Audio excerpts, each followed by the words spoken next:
después de nuestros puntos de la orden del día, como está previsto, vamos a contar con la exposición del doctor Guillermo Unzaga sobre el convenio 190 de la OIT. Estimamos comenzar en media hora su exposición y la que va a tener una duración estimada de unos 40-45 minutos y abrimos después a preguntas. Bueno, como comentaba Clarisa, vamos a hablar un poco de cómo es el procedimiento especial de regulación de honorarios. Traemos este tema al instituto, más que nada porque advertimos que en los tribunales a veces no está tan presente este procedimiento especial que se prevé en los casos de regulaciones de honorarios. En estos casos, este tipo de procedimientos no está previsto, o sea, tiene un procedimiento especial que está previsto en el artículo 55 de la ley 14967, distinto a lo que prevé la ley 11653 para el resto de los procedimientos. Lo importante es, al momento que iniciamos una demanda de regulación de honorarios, que lo hacemos habitualmente para que se ponderen aquellos trabajos realizados en comisión médica, pero puede ser para cualquier otro tipo de procedimiento, y una vez que iniciamos la demanda, el procedimiento que prevé la ley 14.967 es que se le dé traslado de esta petición a la demandada y ahí pueda realizar, digamos, las manifestaciones que estime, y si hay alguna incidencia u oposición, tiene que tramitar por vía incidental. Si no hay oposición por parte de la demandada, el tribunal se encuentra en condiciones de regular los honorarios directamente sin ningún otro paso procesal. Entonces, al momento de iniciar un pedido de regulación de honorarios, lo importante es advertir ya desde el primer auto que ordenen correctamente ese traslado, porque si no nosotros estamos consintiendo que se rija por otro tipo de procedimiento que no es tan acotado como este. Entonces, por ejemplo, ha pasado en casos que advertimos que se ordena el traslado de la demanda por 10 días, como lo prevé para el traslado de demandas en la ley 11653, entonces, al advertir eso, es importante interponer algún recurso de reposición para que tengan en cuenta este procedimiento específico. También es importante mencionar que en estos casos, específicamente en los casos que pedimos regulación de honorarios,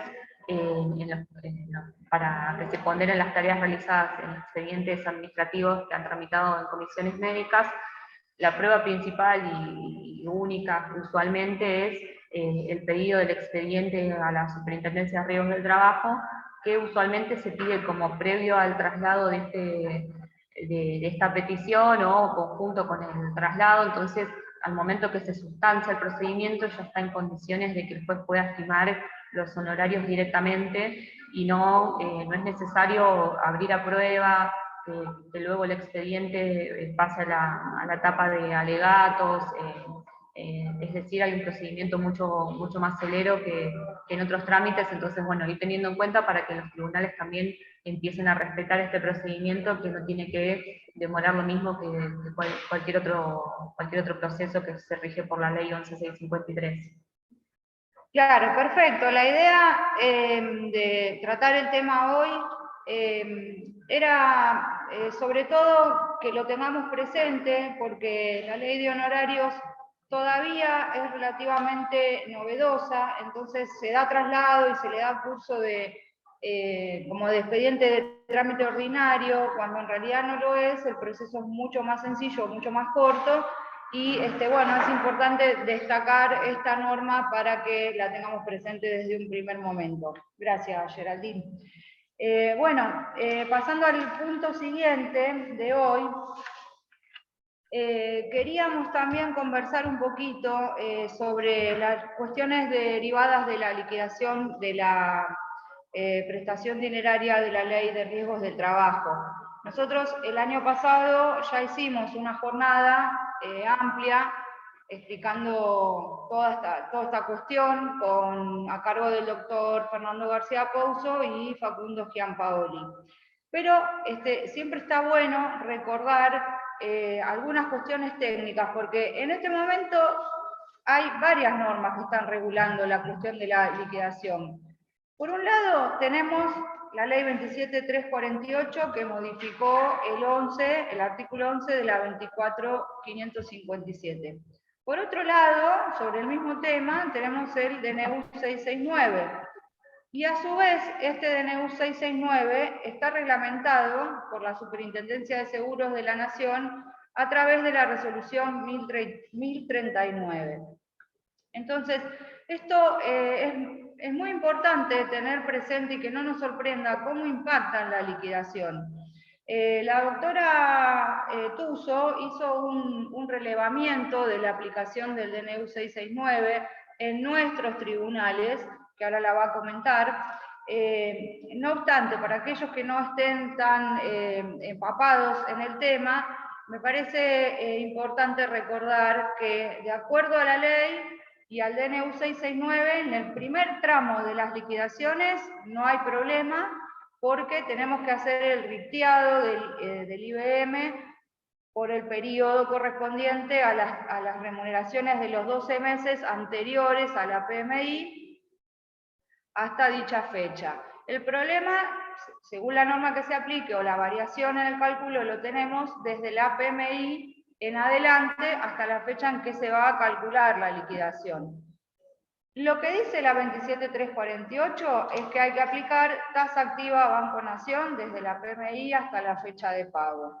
Y luego, en caso de mora, se capitalizan intereses sin aclarar la cadencia, es decir, cada cuánto se van a capitalizar estos intereses, la ley no lo aclara. Luego viene el DNU 669, que entiendo que más o menos todos lo conocemos, nos cambia este segundo tramo y explica que se va a calcular desde la PMI en adelante por la variación del RIPTE. Y aclara que en caso de mora la capitalización de intereses va a ser semestral. Aquí sí también hay una diferencia.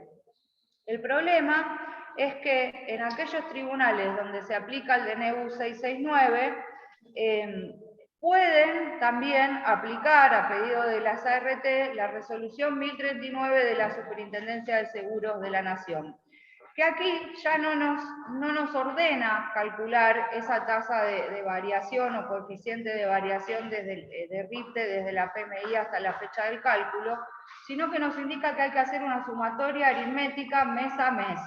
Y entonces los números cambian un montón y justamente la intención de hoy es que todos lo tengamos presente para que se puedan hacer de manera oportuna todos los planteos que correspondan. Entonces, bueno, le cedo la palabra otra vez a Geraldine, que va a dar algunos ejemplos para que esto sea más claro, y a los que quieran preguntar, pregunten, por favor.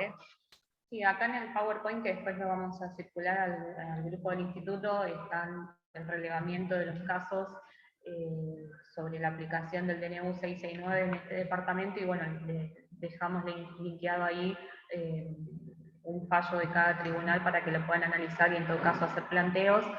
Y después, por otro lado, como decía Clarisa, es importante también tener en cuenta que al momento de iniciar una demanda, con el tiempo que demandan los juicios acá en Provincia de Buenos Aires, nunca podemos determinar al momento del inicio cuál va a ser la fórmula más beneficiosa para el trabajador al momento del inicio, porque dependen de distintos factores, como ser el RIPTE o la tasa activa del Banco Nación, que van variando de acuerdo a las políticas económicas de nuestro país. Entonces, al momento de iniciar la demanda es importante hacer todos los planteos que sean necesarios y, en su caso, que se aplique el que sea más beneficioso para el trabajador al momento de efectuar la liquidación de condena, en su caso.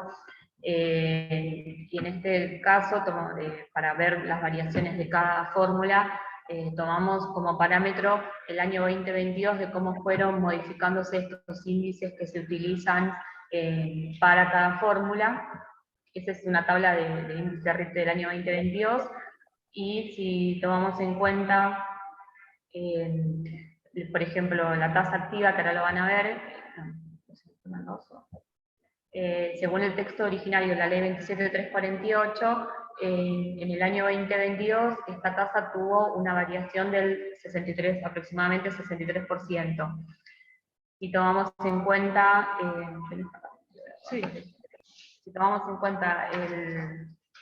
la aplicación del texto originario del DNU 669, la variación también en el año 2022 de ese índice es de 1,80%, que esto significaría que tuvo una variación del 80% anual. Entonces, hasta los índices que vamos viendo ahora de variación, el más favorable por el momento es el de la aplicación del DNU 669. Y después, por último, si aplicamos el texto del DNU 669 modificado por esta resolución 1039, el índice de variación, sumando los porcentajes de forma simple, da un 65,5%. Entonces tenemos bastante similitud entre la variación del índice RIPTE con la fórmula de aplicación de la resolución 1039 y la tasa activa, mientras que el texto originario del DNU 669 termina siendo más favorable en este caso para estimar el cálculo. Y después, por último, para hacer los planteos, acá dejamos también dos antecedentes importantes. Uno es un fallo del Tribunal de Florencio Varela, que es el caso Cardoso, y en ese caso, en la sentencia hicieron un cálculo comparativo de la aplicación de la fórmula originaria del texto de la ley 27348 con el DNU 669, y como este último resultaba más favorable para el trabajador, terminaron aplicando dicha fórmula. Y también hay otro antecedente de la Cámara Laboral de Córdoba, que este es más reciente, donde se decreta la inconstitucionalidad del decreto 1039, ya que indica que desvirtúa la naturaleza prevista en el DNU 669, incurre en un exceso reglamentario, ya que la norma originaria del DNU 669 establece que esto se tomará como una especie de tasa de interés, y no, la fórmula aritmética simple que prevé la 1039 no opera de esa forma, ya que no opera como una tasa capitalizable como sí lo hace el índice, las variaciones del índice RIPTE. Así que estos antecedentes también van a quedar a mano para que puedan hacer los planteos, es decir, no sabemos al momento de que se resuelva un determinado caso cuál va a ser la fórmula más favorable, por eso es importante en la demanda dejar planteadas las distintas cuestiones, específicamente la inconstitucionalidad de la resolución 1039, que en principio parece más desfavorable, pero bueno, también no sabemos cuál va a ser la evolución de los salarios, que de eso depende el índice RIPTE, entonces tal vez más adelante esta aplicación del DNU 669 no es favorable como sí lo es en este momento. Claro, el punto a tener en cuenta es que según el periodo que corresponda en cada caso, los resultados pueden variar, puede ser mejor la ley, mejor el DNU, pero ciertamente la resolución 1039 difícilmente sea superior a la tasa activa o al coeficiente de variación del RIPTE. Sí, tener presente que en Avellaneda Lanús hay un solo tribunal que aplica el DNU 669, que es el Tribunal 2 de Avellaneda. Los otros no. Y después, bueno, hay otros tribunales aislados y también las cámaras, algunas de las salas de la Cámara Nacional lo están aplicando. ¿Cuáles son los argumentos por su inconstitucionalidad? Que en principio parece lo más evidente, que el Ejecutivo no invocó, no estaban dadas las condiciones de necesidad y urgencia para que el Ejecutivo legislara vía DNU, y que además en un principio el DNU tuvo carácter regresivo, logrando una reparación a la baja en comparación con la ley. Lo que pasa es que con el tiempo empezamos a notar que en realidad el DNU era primero que no siempre la tasa es mejor que la variación del RIPTE, porque por esto hay que tener en cuenta de qué periodo estamos hablando, y por otra parte que es muy beneficioso para los siniestros previos a la 27348, donde no está previsto un mecanismo de actualización del ingreso base. Entonces, a partir de ahí empezamos a ver algunos argumentos por su constitucionalidad, que básicamente es que atienda a la progresividad del derecho del trabajo y que es una norma más favorable para el trabajador, y justamente impacta de manera positiva en los siniestros previos a la 27348. Pero queríamos hacer foco y que se le ponga especial atención a la resolución 1039 de la Superintendencia de Seguros, porque si bien el DNU 669 delega en la Superintendencia de Seguros la facultad de reglamentar, entendemos que hay un exceso reglamentario, como lo entendió el fallo de Córdoba, y creo hay un par de fallos más aislados, pero el que está mejor fundado es el de Córdoba, que es el que después les vamos a compartir, que resuelve que la resolución incurre en un exceso reglamentario al disponer la suma aritmética de los porcentajes y no respeta el fin que tiene el fin buscado por el DNU 669, que era mantener actualizada la prestación dineraria.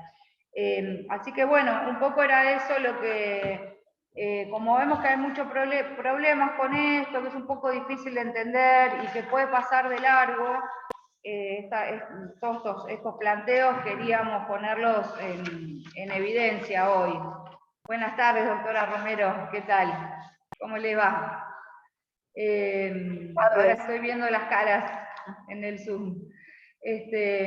Así que bueno, si alguien quiere hacer alguna pregunta o los integrantes de nuestro instituto formular alguna propuesta para trabajar en la próxima reunión, los escuchamos y ya a continuación continúa el doctor Unzaga. Pueden levantar la mano o escribir en el chat, a ver si podemos ver el chat. Estamos debutando con la reunión híbrida, así que desde ya le pedimos disculpas por cualquier cuestión técnica que no estemos manejando bien. En el chat no veo preguntas. Saludos para la doctora Romero, dice la doctora Santangelo, por supuesto, todos la queremos a la doctora Romero. Bien. Bueno, perfecto. Entonces, a la doctora Ferreiro, de que llegó, le pido que se acerque. Vení, Mariana, vení.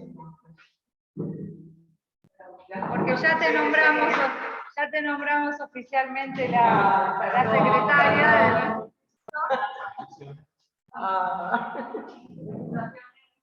Perdón, bien. Hola. Salude a cámara, doctora. Hola a todos. Muy bien. Perfecto. Bueno, ahora sí, continuamos entonces bueno, estamos un poco adelantados, podemos volver digo, por la hora que estaba anunciada la charla, podemos esperar 10 minutos para que nadie se pierda nada. Bien, vamos a hacer una pequeña pausa entonces y en unos minutitos volvemos. 10 minutos para respetar el horario que habíamos pautado y anunciado para la charla para que nadie se pierda al doctor Unzaga, que desde ya todos tenemos expectativas de escucharlo y de aprender sobre el convenio 190, que es una novedad en nuestro derecho del trabajo y muy importante. Están todos tímidos hoy, esta reunión híbrida, nadie quiere hablar, no sé, la próxima vamos a vernos en el colegio, cara a cara, y así charlamos más relajados, me parece, Es raro. Es raro. Sí, es raro. También si quieren compartir antecedentes después dentro del grupo del instituto, si tienen algún otro fallo novedoso de estas fórmulas que mencionábamos, también es importante. Sí, yo creo que es muy positivo insistir con el DNU 669 en los casos previos a la 27348. La verdad que hay casos que quedan completamente desactualizados y me parece que como herramienta es más sencillo aplicar el DNU, que es una norma vigente, y no estar planteando la inconstitucionalidad del 12, que me parece que es más difícil, ¿no?, para los magistrados resolver la inconstitucionalidad de una norma. Y bueno, ya que tenemos tiempo, también está bueno tener presente la interpretación que hizo sobre el DNU 669 el doctor Catani en fallo que es Medina, ¿te acordás, Sherry? Le he mandado asociar, me parece, Medina con asociar. El doctor Catani explica que el DNU 669 ciertamente es inconstitucional por su origen, pero puede ser válido como decreto reglamentario. Entonces, siempre tendiendo a evitar la declaración de inconstitucionalidad de una norma, le otorga justamente eficacia a partir de la delegación para reglamentar que se le dio al Poder Ejecutivo en el artículo 11, inciso 3 de la 24.557, donde dice algo así como que el Poder Ejecutivo está facultado para mejorar las prestaciones dinerarias del sistema en la medida que estén garantizadas las condiciones económico-financieras, ¿no? Entonces, es muy interesante ese punto de vista. Hasta ahora es la única interpretación que he visto en ese sentido, pero sí sabemos que Sala 1 y Sala 2 de la Cámara, bueno, que también se van subrogando, ¿no? Los jueces iban compartiendo ahí los votos, está teniendo esta interpretación. En provincia no lo vemos mucho, es muy aislado. Conocemos Florencio Varela y el Tribunal 2 de Avellaneda. Y hemos visto también que los expedientes que fueron a Suprema Corte de provincia, con planteos de las ART, en donde se ha aplicado el 669, la Corte dijo que no se incurría en violación de doctrina legal porque ellos lo fundan en ¿cuál es el análogo de Jósico en provincia? ¿Vos te acordás, Guillermo? No, lo que le dice, Staroni. Staroni. Lo que le dice es que los precedentes no son iguales, por eso. no son análogos, por ende exacto. No puedes ingresar por doctrina legal. Es que no son iguales, porque la 26.773 no regía para atrás. Esa es la excusa que siempre tiene la Corte. Si vos no tenés un antecedente para confrontarlo, no hay doctrina legal. Claro. Entonces cualquier cuestionamiento de doctrina legal se cae. Sí, Eso es porque no les da el monto del agravio. Sí. No supera a valores de hoy los 3,5 millones el agravio. Entonces tiene que ingresar por doctrina legal. Al no tener un caso semejante se cae el precedente. No hay precedente. Por ende se lo rechazan un límite, le diría. Pero por eso no se llega a tratar el fondo de la cuestión. Es que no es que está bien, porque en realidad no es la misma, no es parangonable Staroni con los... No es doctrina, ¿verdad? Por eso. Si el caso no es igual, no es doctrina. Por eso. Yo coincidí con los rechazos de los que vi. Cuando no les da el monto para el 669... Vení a la Cámara, que es muy importante. Cualquier otro planteo que formule el agraviado, si el caso no es semejante, no es compatible. Claro. Por ende es muy sencillo para la Corte. La Corte lo primero que analiza es el monto.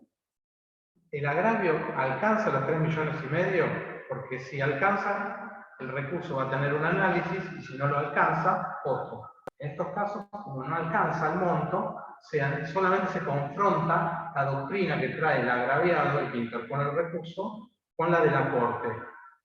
Si la doctrina es válida, en estos casos, por lo que estamos viendo, le está diciendo la Corte, los casos refieren a situaciones fácticas disímiles, por decir algo, una leyenda que la Corte tiene, por ende, en dos párrafos me rechaza el recurso, pero no llega a analizar el tema de fondo. Es por un tema formal de monto que se me está rechazando. Eso está ocurriendo con la mayoría de los temas. Porque el monto es muy alto, 3,5 millones de agravio. De agravio. Es muy difícil ingresar. Entonces, no ingresar, no te da el monto. Bueno, vamos a ver la doctrina. No hay doctrina porque la Corte nunca se expidió. Bueno, no va. Técnicamente no va. Eso está ocurriendo con muchos temas de riesgo de trabajo. No hay un análisis de fondo todavía. Entonces, básicamente se lo rechaza. Por eso. Bueno, hablando de montos de apelabilidad o inapelabilidad, mejor dicho, en Nación estamos viendo un montón de sentencias que, como se toma en cuenta el monto de demanda o el capital de condena, claro, tampoco superan... Porque... En provincia sin interés, no sé en Nación. No, bueno, en Nación el monto... Por ende menos me olvidé el artículo de la LEO, pero son 300, más o menos 360.000 pesos actuales, de acuerdo a la cantidad no, entre nación y provincia, ¿cómo se llama? IUS. Sí, no, y UMA es el de UMA. Claro, pero el de la LO no es el UMA. La cuestión que es aproximadamente los bonos, el valor del bono. El monto para poder apelar, el monto se toma el monto de condena de la sentencia, sin intereses. Entonces, hoy estábamos viendo una sentencia que tenía un capital de 100.000 pesos, pero aplicando la capitalización de la Cámara quedaban 1.200.000. Esa sentencia es inapelable. Y hay un montón, porque los juicios tardan mucho, entonces los capitales históricos de condena... Cuanto más hay distancia entre la interposición de la demanda y la sentencia, es más difícil la posibilidad de recurrir. Creo yo, no recuerdo haber visto... Es el cuestionamiento de todos los abogados a los recursos en provincia. Como dice, bueno, a mí me toma, que yo tengo que pasarlo 3 millones y más, creo que ya son 4. Lo tomemos 3 millones. Esos 3 millones es al momento que yo interpongo el recurso. Me computás y todos los meses va variando ese tope, ese piso. Todos los meses por una acordada de la Corte. Ahora, cada vez me es más difícil llegar a ese monto, porque a mí me tomás el capital de condena sin actualizar, y el monto mínimo todos los meses se va corriendo. Entonces cada vez la brecha es más difícil. Y ni hablar si es el actor el que interpone, porque el monto mínimo es el de la demanda, y andás a ver cuándo interpuso la demanda. Cuando el tribunal le rechazó la demanda, y viene agraviándose, y le cuesta alcanzar el monto mínimo. Cuanto más la demanda pasó a archivo y la reflotaron después del tiempo. Ni hablar. Es imposible. Sentencia en contra del trabajador y después no puede recurrir. Es decir, puede recurrir sí, pero recurre solamente por doctrina legal, porque no le da el monto. Es muy complicado el tema de los recursos en cuanto a valor de recursos. Sí. Es todo un tema. Que creo que lo charlamos el año pasado. Sí, es todo un tema de debate. Ya el cuestionamiento del abogado liberal que ejerce la profesión, que dice, pero esto es una barbaridad. Hubo 2 fallos solos que cuestionaron esto, que en opinión, solamente fue una opinión de un ministro de la Corte, que fue de Lázari, que dijo, bueno, era capital más intereses. Pero fue opinión personal del ministro, que no está más en la Corte y falleció. Igual no había hecho mayoría. No, era una opinión personal. No, lo demás era capital sin actualizar. Claro. Bueno, se nos hizo la hora. Lo voy a presentar formalmente al doctor Unzaga. El doctor su nombre completo es Guillermo Unzaga Domínguez. Tenemos la suerte, nos damos el lujo de contar otra vez con su presencia. Ya estuvo el año pasado colaborando con la capacitación también en el CAL. El doctor es abogado, doctor en ciencias jurídicas, abogado inspector de la Suprema Corte de Justicia de la Provincia de Buenos Aires, profesor titular de la Cátedra de Derecho del Trabajo y de la Seguridad Social en la Facultad de Derecho y Ciencias Políticas de la UCAL, sede La Plata y Bernal, y en la misma Alta Casa de Estudios también es director de las diplomaturas de Derecho Previsional, Extinción del Contrato de Trabajo y Riesgos del Trabajo, y además ha escrito numerosos libros sobre nuestra querida materia y artículos. Y hoy nos va a dar su exposición, que como todos seguramente sabemos, su título es Una primera aproximación al convenio 190 de la OIT y su recomendación 206. Pueden ir formulando preguntas en el chat y vamos a tratar de responder todo lo que el doctor pueda al término de su exposición. Yo lo voy a dejar al doctor en primer plano, que es nuestro invitado de hoy. Así que ya, Guillermo, me corro y todo tuyo, el espacio. Gracias, Clarisa, gracias al colegio. Sí, el año pasado ya hemos participado, he tenido la oportunidad, el privilegio de participar, y también he tenido el privilegio, en función de lo que señaló Clarisa, he tenido el privilegio de compartir algún artículo científico con la doctora de Arce. Así que el privilegio ha sido mío, ha sido todo mío, en una rama del derecho que ella maneja a la protección, que son los riesgos del trabajo. Bueno, ¿de qué vamos a hablar en este conversatorio? Bueno, el convenio 190 de la OIT y su recomendación 206. Cuando hablamos de cualquier tema relacionado con la OIT, lo primero que debemos señalar con carácter liminar es que conjuntamente con la doctrina social de la Iglesia y el constitucionalismo social, la labor de la OIT fue uno de los pilares que hicieron a la dignificación del trabajo. ¿Sí? Bueno, sentado ello, sí, ahora podemos dar ingreso al tema. El tema en lo particular lo dividí en 3 estadios. En la primera parte, la intención es charlar todo lo que ocurrió hasta el momento de la sanción del convenio 190. En la segunda parte, lo que vamos a hacer es un análisis morfológico, estructural del convenio 190, y en la tercera y última parte charlaríamos de las obligaciones que dimanan del convenio, de la ratificación del convenio para los Estados miembros. Este es un tema relativamente nuevo, ya vamos a ver. Por ende, todos estamos aprendiendo respecto del convenio 190 y de la recomendación. Así que esto no va a ser una charla casi científica, sino va a ser, como dijo la doctora de Arce, una primera aproximación. A lo largo de este año seguramente van a surgir normas que verdaderamente plasmen los principios, las directivas del convenio en nuestro plexo normativo. Y ahí sí se podrá charlar un poco más a fondo. Hoy, como estamos, históricamente podríamos hablar solamente de una estructura morfológica, como les señalé. Entonces empezaríamos con la primera parte. Reitero, este no es una charla científica, ¿sí? Es un diálogo entre pares, entre iguales.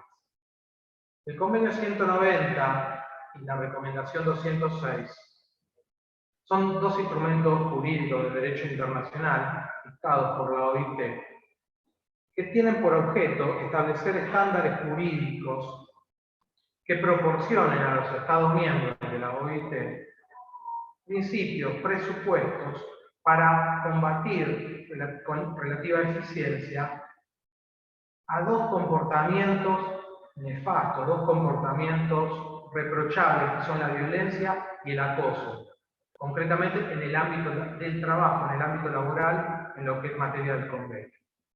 Ello, toda vez que la violencia y el acoso pueden constituir una violación, pueden constituir una amenaza a la salud, una amenaza al bienestar, a la dignidad de las personas, de los trabajadores, pero no solamente de los trabajadores, sino de toda la comunidad laboral, la comunidad en general.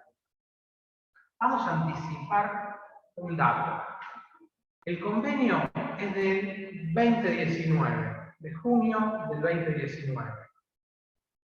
Anticipamos ese dato para decir que hasta esa fecha la doctrina internacional y organismos internacionales venían cuestionando con severidad a este organismo, a la OIT, porque se le aducía, se manifestaba, se señalaba que íbamos para 10 años de que no se dictaba un convenio internacional. El último había sido en el año 2011, el convenio 189, hoy vamos a hablar del 190, bueno, ese fue el 189, referido al servicio doméstico, que fue ratificado por Argentina. Entonces, estábamos llegando a 10 años en los cuales no había aparecido un convenio internacional. La segunda crítica que se le hacía es que, bueno, ¿no?, en vez de dictar un convenio internacional novedoso, se preocupaba la conferencia internacional en ayornar viejos convenios de la OIT.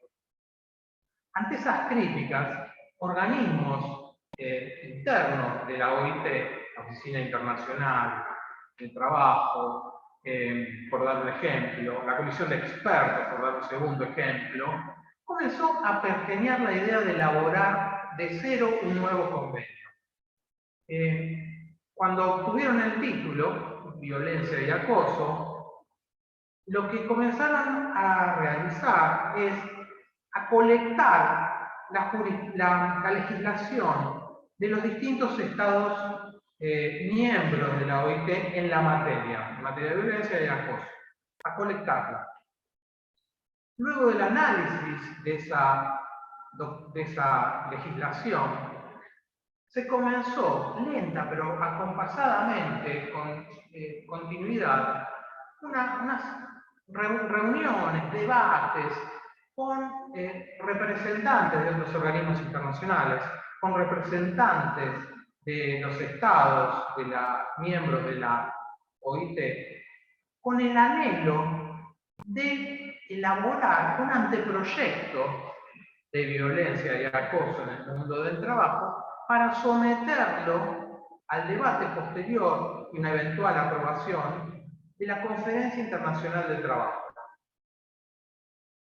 Cuando se elaboró ese anteproyecto, cuando se lo tuvo terminado, en el año 2018 se lo sometió a la Conferencia Internacional de dicho año, celebrada, como todos podemos saber, en Ginebra, donde la OIT tiene su sede, pero el anteproyecto no logró concitar las adhesiones de los Estados miembros para alcanzar las mayorías necesarias.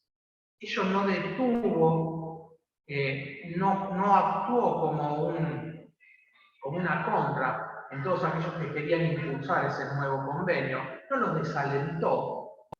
Se siguieron con los debates, se siguieron con las charlas con los distintos miembros de los distintos estados, para lograr el consenso, y cuando se celebró la Asamblea Ordinaria del año que siguió, 2019, la Asamblea Ordinaria del Centenario, la Conferencia Internacional de Trabajo, también en Ginebra, por supuesto, en este caso, a diferencia del 2018, sí el anteproyecto, logró amplias mayorías.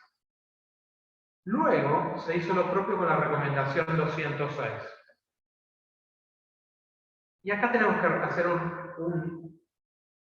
alguna aclaración. En lo particular, cuando estudio una norma, en este caso cuando estudio un convenio internacional, estudié este convenio internacional, a mí me gustó y me gusta en general conceptualizar. Es decir, ¿qué ocurrió en el mientras tanto? Mientras se levantó la mano en Ginebra, ¿qué estaba ocurriendo en el mundo? Es como si fuera una nota a pie, pero para conceptualizar. El convenio es del 2019. ¿Y qué ocurría en el 2019 en el mundo? Bueno, lo que no ocurría es que todavía no había empezado la pandemia del COVID-19. Eso recién va a ocurrir meses después, a fin de ese 2019, con esos primeros casos en Wuhan. Pero al momento de la sanción del convenio, todavía no teníamos la pandemia en el mundo. Entonces, junio 2019. ¿Qué debemos recordar? Bueno, que todos los Estados miembros de la OIT pueden mandar una comisión, una representación a la Conferencia Internacional del Trabajo. Argentina lo hace con habitualidad. Pero ¿qué característica tiene esa comisión que mandan los Estados miembros?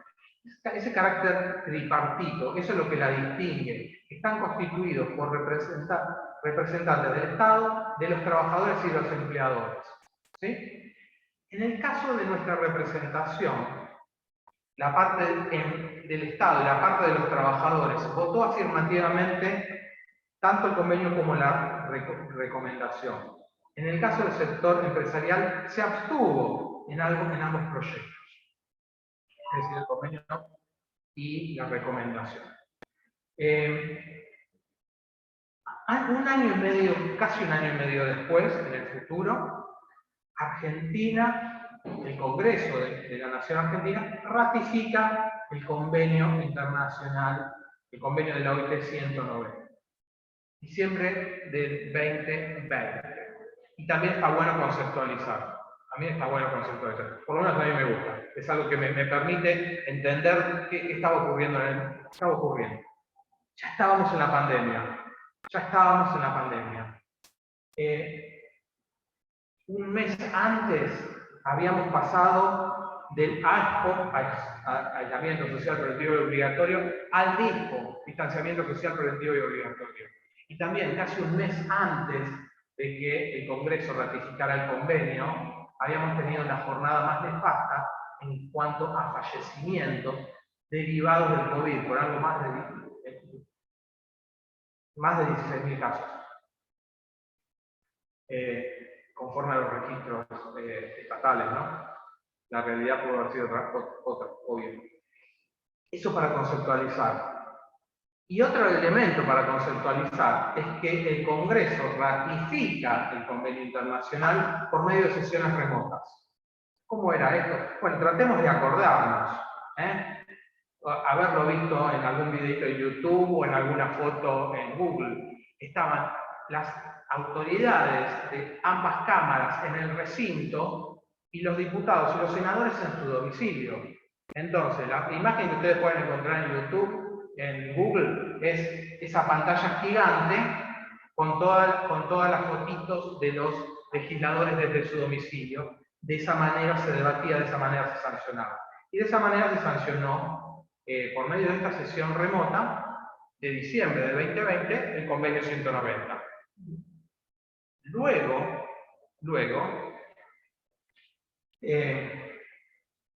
el convenio tuvo su número, Ley 27.580, y fue publicado en el Boletín Oficial. Debemos decir, como si fuera una nota a pie, que Argentina pasó a ser fue el cuarto país del mundo en ratificar este convenio. El primer país fueron nuestros hermanos uruguayos, luego Fiji, en tercer lugar Namibia. Debo decir que cuando estudiaba esto, vi Namibia, tuve que salir a googlear, aunque me gustaba viajar hasta la pandemia, tuve que salir a buscar dónde quedaba Namibia y advertí que encontré que quedaba arriba de Sudáfrica. Y el cuarto fue nuestro país. ¿Ah? Meses después, muy pocos meses después, en febrero del año que siguió, 2021, Argentina cumple con el último requisito que le exige el derecho internacional para que el convenio entre en vigor en el plexo normativo. Es un requisito meramente formal, protocolar, pero es constitutivo. Es necesario. ¿Cuál es ese requisito? Bueno, es la entrega en carácter de depósito de una copia del instrumento de ratificación ante las autoridades de la OIT. Entonces, en febrero del año que siguió, 2021, miembros o representantes argentinos ante los organismos internacionales entregaron una copia en formato papel, una copia de la ley de ratificación al director de la Oficina Internacional de Trabajo. Y ahí cumplimos con este requisito protocolar derivado de la tradición, pero que tiene su cierta lógica, porque los estados pueden, con el paso del tiempo, denunciar el convenio. Por ende, la tradición que dice de la OIT, bueno, que dejaron esa copia de la ley en depósito, pero la pueden denunciar en algún momento y pueden sacar ese depósito. Es un elemento pintoresco, podríamos decir, no sé cuál es la palabra, no me sale la palabra. A pesar de haber cumplido con todos los requisitos que exige el derecho internacional para que el convenio entre en vigor, en nuestro caso, en Argentina, el artículo 14.3 del convenio establece un plazo de espera para que el convenio entre efectivamente en vigor en el Estado que lo ratificó. Este plazo de espera va a ser un plazo de 1 año. Es un plazo también arbitrario, podríamos decir, que impone el convenio, discrecional, pero que tiene su razón de ser. ¿Cuál es la razón de ser? Es que una vez que el Estado ratifica el convenio internacional, se compromete internacionalmente a que las disposiciones, a que los principios que dimanan del convenio se canalicen en el derecho interno de ese Estado. Entonces, si no cumple, puede ser sancionado internacionalmente por dicho incumplimiento. Por tal motivo se le da un plazo prudencial de 1 año para que lo haga. Cosa que por supuesto nosotros no hicimos, ¿no? Por supuesto.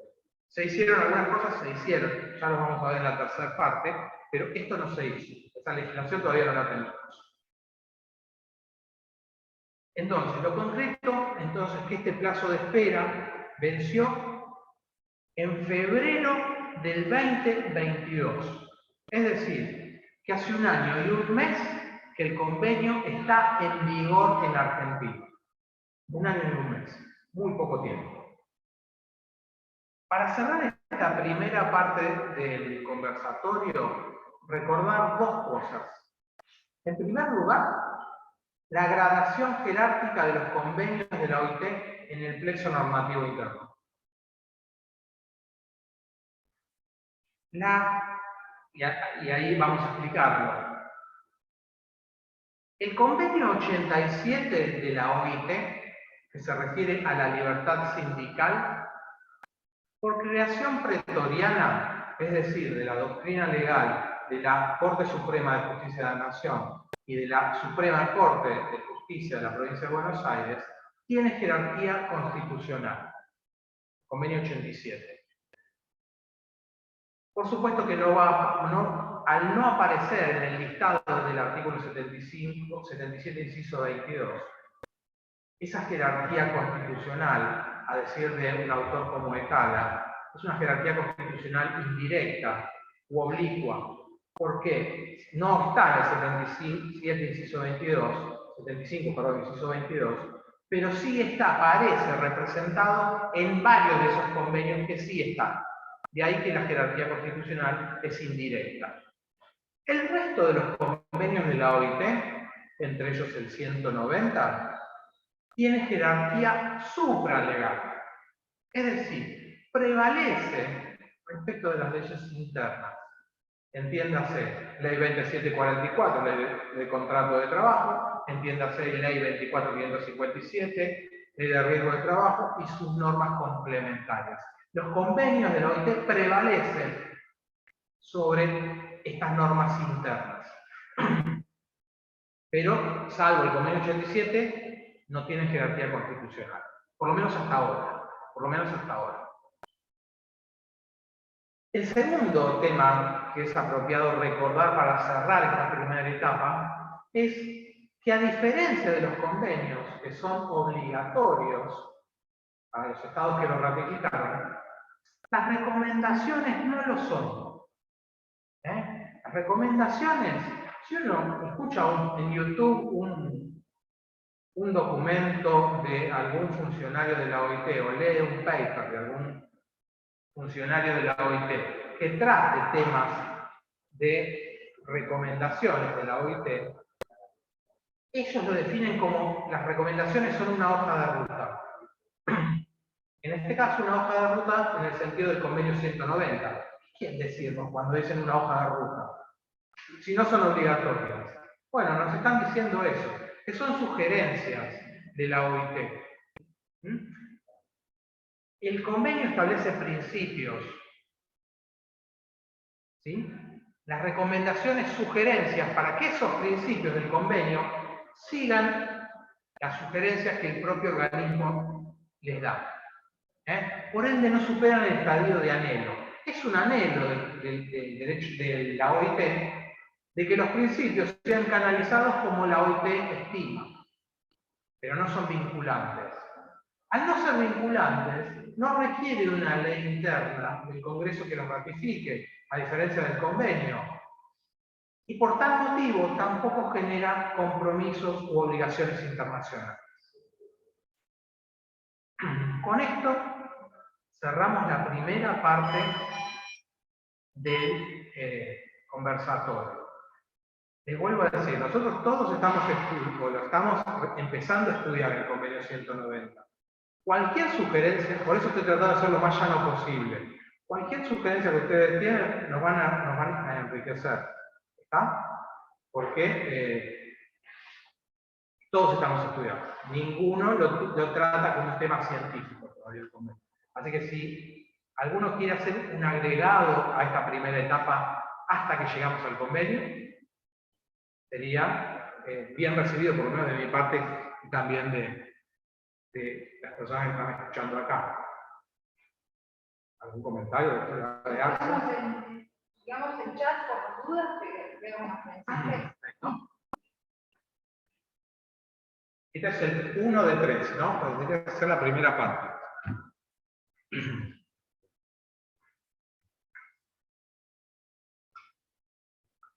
No hay preguntas. Bien. Están muy tímidos hoy todos. Y porque es la primera reunión, ¿no?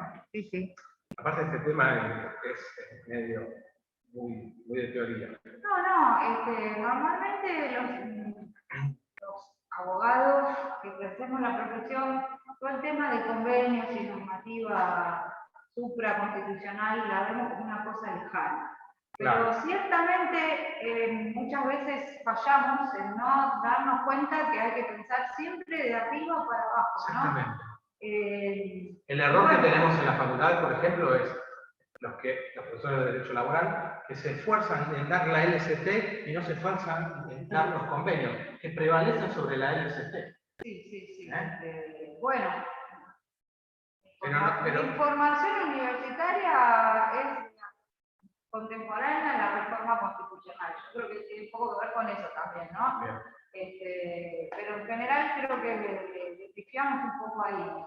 Que vemos de abajo. En esa época teníamos un caso de Mejía con Sofovich. Claro. Libertad de prensa. Claro. El derecho internacional prevalece sobre el derecho interno. Todo ese debate teníamos.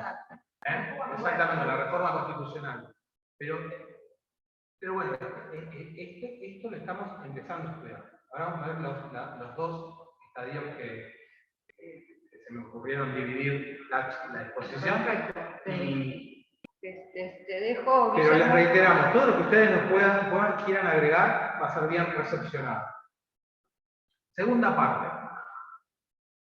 Ahora ya tenemos un convenio del 2019, ya tenemos que Argentina lo ratificó, ya tenemos que ingresó al plexo normativo interno.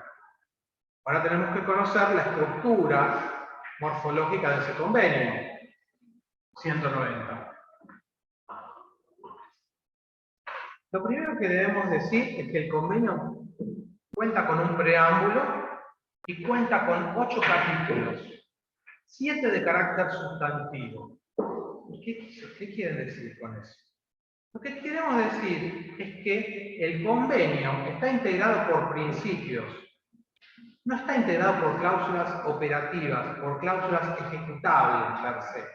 Es decir, para tener aplicación con alcance general, se requiere que se dicte una ley que los reglamente para incorporarlos, ¿sí? Y en un sentido que quiera el legislador.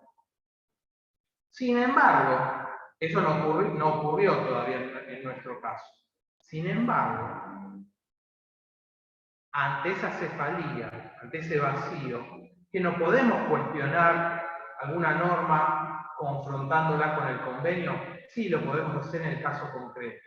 ¿Derivado de qué? Bueno, obviamente podemos aducir que un principio del convenio del 190 no es respetado por una norma interna en el caso concreto. Entonces, los abogados lo están haciendo y mucho. Están sustentando planteos de inconstitucionalidad de alguna norma como que no respeta un principio del convenio. Y también le puede servir a los magistrados para fundamentar algún fallo. Y todo esto encuentra la fuerza justamente en la jerarquía constitucional. Nos acordamos la pirámide kelseniana, por eso dice así, la pirámide kelseniana, entonces los convenios prevalecen sobre la ley interna. Los convenios de la OIT tienen una jerarquía supralegal, una jerarquía muy importante, y de esa jerarquía se nutren los abogados y básicamente los jueces para fundamentar sus fallos, aunque no tengamos la ley de carácter general. Entonces, repasamos. El convenio tiene un preámbulo y 8 capítulos. En el preámbulo, del preámbulo, ¿qué podemos citar? Y bueno, obviamente como todo preámbulo de todos los convenios de la OIT, reiteran los principios de la Constitución de la OIT, los principios del Tratado de Filadelfia. El Tratado de Filadelfia, que cada vez que uno da una charla sobre la OIT, recuerda que es donde se plasmó aquella frase que dice: el trabajo nunca más será considerado una mercancía, ¿no? La encontramos por primera vez plasmada en Filadelfia, en ese tratado. Pero básicamente de ese preámbulo, lo que sí es interesante destacar es que la OIT manda una directiva terminante. Todas las personas tenemos derecho a trabajar en un mundo libre de violencia y acoso. Otros principios que encontramos en este preámbulo son principios o bases que sienta el preámbulo, son aquellos que nos dicen que la violencia y el acoso pueden cuestionar la igualdad, pueden afectar la discriminación en el empleo, pueden constituir una amenaza o una violación de los derechos humanos y básicamente son, la violencia y el acoso, incompatibles con el tema del trabajo decente. Es decir, toda una declaración de principios de la OIT. Pasemos a la parte normativa propiamente dicha. No vamos a hacer un análisis artículo por artículo porque sería muy tedioso. Vamos a tratar de rescatar los principios centrales del convenio. Sin embargo, no me queda otra que comenzar por el artículo 1. A pesar de lo que dije, no me queda otra cosa que empezar por el artículo 1, donde vamos a encontrar definiciones. Recordemos, ya por segunda vez, el título del convenio 190. Convenio que busca la eliminación de la violencia y el acoso en el mundo del trabajo. Término que después vamos a explicar. Mundo del trabajo. Pero ahora tenemos que dar una definición. ¿Qué es violencia y acoso para el convenio 190? Bueno, cuando se comenzó esta faena investigativa desde el organismo internacional, analizando esta legislación comparada respecto de estos dos flagelos, se advirtió que era muy dispersa la normativa, que era muy desigual, muy asimétrica. Pero no solamente era esto. En muchas legislaciones, voy a ejemplificar, cuando se ejemplificaba se daba la definición de violencia, a modo de ejemplo lo mío, en una legislación, cuando se la confrontaba con otra legislación, esa misma conceptualización, en vez de violencia, era la definición de acoso, y viceversa. Entonces, ¿qué se pensó desde el organismo internacional?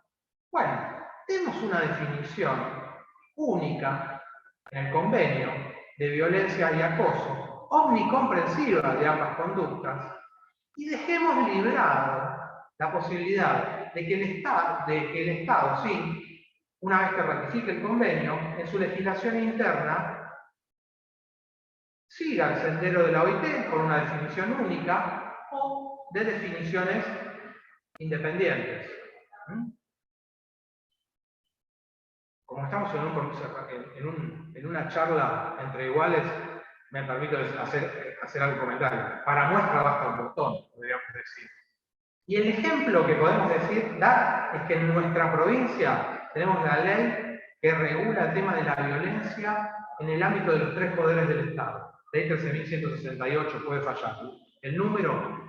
Y cuando conceptualiza ambas conductas, las da en artículos separados, artículo 12 y artículo 6. Pero como esta ley es anterior al convenio, a la larga o a la corta, es decir, en este periodo legislativo, en el que venga, o el que siga, o en el otro, esto va a tener que alinearse a las directivas del convenio. No en lo que es la definición propiamente dicha, pero sí en lo que hace a los principios. Después de esto, ahora sí ya estamos en condiciones de dar esa definición que trae el convenio en el 1.1, artículo 1.1. Violencia y acoso en el mundo del trabajo es el conjunto de comportamientos y conductas, escuchen la palabra, inaceptables, o las amenazas de esos comportamientos o de esas conductas que se manifiestan en una oportunidad o en forma repetida en el tiempo, pero que tienen por objeto o causan o son potenciales o tienen la potencia para causar un daño físico, un daño psicológico, un daño económico o un daño sexual. Esta definición de violencia y acoso en el mundo del trabajo incluye la violencia de género para el 1.1. Después de haber escuchado la definición, tenemos que analizarla. Lo primero que debemos señalar es que reiterar esa palabrita que yo les marqué. Esos comportamientos, esas conductas son inaceptables. El convenio, en vez de aplicar la palabra inaceptable, pudo haber aplicado la palabra ilegal, ilícita o alguna terminología semejante. De así haberlo hecho, hubiera estado relacionando el derecho laboral con el derecho penal. O mejor dicho, hubiera exigido, para que se configure la conducta cuestionable del convenio 190, violencia o acoso, que concomitantemente esa conducta reprochable pueda ser subsumible en un delito penal, en una norma penal, y no lo hizo. Es decir, que la figura del convenio 190 es mucho más amplia que cualquier eventual norma punitiva referida a la violencia y o al acoso. A pesar de esto que les manifiesto, no nos da ejemplos respecto a qué debemos entender, a cuáles son los casos concretos de violencia o acoso, cuáles son los hostigamientos, amenazas, acoso sexual, insultos, cuáles son los casos de violencia o acoso. Bueno, el convenio no los trae. El convenio trae principios. Eso lo deja a la futura legislación que tenga que dictar el Estado miembro. Y en definitiva, lo deja a la prudencia de los magistrados que lo califiquen en el caso concreto. A pesar de ello, lo importante que también encontramos de este artículo primero es que, además de que la conducta tenga que ser repetida en el tiempo, lo cual podríamos relacionarlo con una figura del moving para el derecho laboral, se puede configurar esa conducta reprochable de violencia y acoso con una sola manifestación. Y es lo novedoso. Es lo novedoso. Porque, y a modo de ejemplo siempre, en esa ley que cité recién, o precedentemente, de la provincia de Buenos Aires, se exige que la conducta sea repetida en el tiempo, para cuestionarla respecto de un empleado o funcionario público. Y finalmente, en este 1.1, en esta definición de violencia y acoso, esa conducta cuestionable, reprochable, inaceptable, tiene que causar un daño, estar causándolo, o ser potencial, o tener la potencia para causarlo. Un daño físico, desde cefaleas, problemas coronarios, bueno, de este lado. Parece que los abogados no tenemos corazón, por eso me equivoqué de lado. Aunque yo no ejerzo la profesión, pero me equivoco, soy abogado también. Muy bien. Tiene que causar entonces un daño físico, desde cefaleas hasta problemas coronarios, un daño psicológico, problemas de estrés, estados de ansiedad, un daño sexual, problemas de erección en los trabajadores, o un daño económico, imaginemos derivados de la renuncia o dimisión al empleo. Recordemos también que cuando dimos esta definición, dijimos que se incluía en esta definición de violencia de acoso el concepto de violencia de género. Sin embargo, la importancia, la trascendencia del tema hizo que creyeran desde el organismo internacional que era conveniente, que era más prudente dar una definición separada de violencia de género. Y así, en el 1.2, lo que nos dice es, el convenio, es que la violencia de género es aquella que se manifiesta, o que va dirigida, mejor dicho, contra personas de un sexo o género determinado, o que se manifiesta preferentemente en personas de un sexo o género determinado, incluyendo el acoso sexual. Y ahí tenemos que hacer un pequeño salto y volver, o un retroceso, y volver al preámbulo del convenio 190. En el preámbulo del convenio 190 se nos dice, en uno de los tantos considerandos que el preámbulo tiene, que la violencia de género afecta preferentemente a las mujeres y las niñas. Entonces surgió el debate. Después de estar leyendo surgió el debate.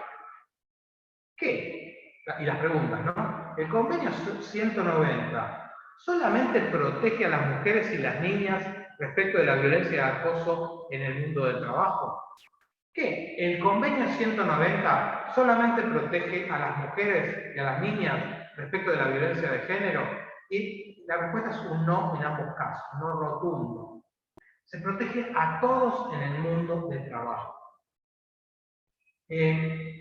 Los cuestionamientos que surgen, que se advierten en la doctrina, cuando se analiza el convenio 190 es, bueno, pero ¿por qué no también se incluyó, además de las mujeres y las niñas, otros colectivos, otros grupos vulnerables? Y en particular, ¿por qué no se incluyó al supuesto grupo más vulnerable, que es el colectivo LGTBI+? Para dar una respuesta al por qué no se hizo de esta manera internacionalmente, un autor cordobés, un jurista cordobés, Toseni, explica que cuando se sometió a debate el proyecto del convenio 190, estados africanos y estados árabes, que hacían mucho número, acuérdense por el tema de las mayorías, hacían mucho número, exigieron como condición para aprobar el convenio 190 justamente que no se incluyera ningún colectivo, ningún grupo vulnerable, por un tema cultural. Y así se hizo. Sin embargo, en el artículo 6 del convenio, esto que no esté expresamente otro colectivo, o que solamente se hable de las mujeres y las niñas, no significa que no se proteja al resto. Ese artículo 6, en uno de sus pasajes, establece una obligación para los Estados miembros que cuando dicten su legislación interna, recetando principios del convenio 190, respeten el tema de la igualdad en el empleo, protejan a los trabajadores respecto de la no discriminación en el empleo, y la igualdad y la no discriminación sean resguardadas preferentemente en todos aquellos grupos vulnerables, todos aquellos colectivos que se ven afectados por la violencia y el acoso en el mundo del trabajo. ¿Está bien? Entonces, aunque no aparezcan, y ahora cuando entremos en el ámbito de aplicación nos va a quedar mucho más claro, en cuanto a colectivos, en cuanto a grupos vulnerables, están incluidos. ¿Sí? También algún autor dijo, bueno, que la expresión, la cita, mujeres y niñas, una expresión poco feliz, porque si sacábamos mujeres y niñas, nos evitábamos el disgusto, es decir, nos evitábamos el problema. Y bueno, acá puede tener razón, porque están todos protegidos por el convenio 190. Ámbito de aplicación. Estoy ya por el artículo 2, 3, estamos por esos artículos. En primer lugar, ¿en qué sectores violencia, acoso en el mundo del trabajo? Acuérdense siempre el título, porque acá vamos a entrar en un debate. ¿En qué sectores se protege y a quién se protege? Bueno, primero los sectores. En el sector privado, pero también en el sector público hay protección con respecto a esos dos flagelos. Violencia y acoso, ¿no? En el sector formal de la economía, pero también en el sector informal de la economía, lo que llamó la atención es el en el sector urbano y en el sector rural. Como vemos, la protección es muy amplia en lo que es sectores. Y ahora vamos a ver en particular las figuras, y no solamente va a ser amplia, sino también va a ser inclusiva. En esos sectores se va a proteger a todas las personas que estén ligadas con el empleador por un contrato de linaje laboral, conforme a la legislación interna, pero no solamente se va a restringir a la figura de lo que nosotros podríamos decir contrato por tiempo indeterminado, contrato por tiempo determinado, temporada. No solamente se va a restringir a las figuras laborales, sino que también se va a proteger a todas aquellas personas contratadas bajo alguna otra figura de otra rama del derecho, o inclusive del propio derecho laboral, que no genere subordinación. Y ahí nos iríamos a la época que estudiaba la doctora de Arce, el tema de la parasubordinación, para charlar el tema de las pasantías y los aprendizajes. Fines de la década del 90 para adelante fue un debate. Sí, Clarisa. ¿Podemos de alguna manera entender que este ámbito de protección que puede exceder el derecho al trabajo, o no, según como lo tomemos, tiene un poco dije igual que el artículo 14 bis, que protege el trabajo en todas el trabajo en todas sus formas, cosa de la protección a la ley. Quería hacer un poco eso. Claro, y ahí, bueno, sí, exactamente. Se protege el trabajo, en el 14 bis es clarito, se protege el trabajo y no el trabajador. El trabajo es lo que se protege en todas sus formas. ¿Sí? Está perfecto lo que vos decís. No se protege el trabajador, se protege el trabajo en sus distintas formas. Exacto. Entonces tenemos que no solamente protege quien está contratado bajo una figura del linaje laboral, sino todo aquel que está contratado bajo otra figura, sea laboral, pasantías, aprendizajes, o de otra rama del derecho, locación de servicio, locación de obra, Código Civil y Comercial, o derivado del derecho comercial en sentido amplio, un asociado a una cooperativa de trabajo. Están todos protegidos, pero tampoco restringe la protección, el convenio, a estos sujetos, y señala que la protección va a estar dada también a los postulantes a un empleo, a aquellos que han perdido su empleo y están procurándolo, a los trabajadores que laboran en forma voluntaria. Y si esto es poco, también se va a proteger a aquel que ejerce las veces de empleador. Se protege a todos en el mundo del trabajo, respecto de la violencia de acoso. Hacer mención del empleador. Lo que está haciendo la OIT es receptar y proteger y entender que hay que tutelar todas las formas en las cuales se puede dar la violencia de acoso.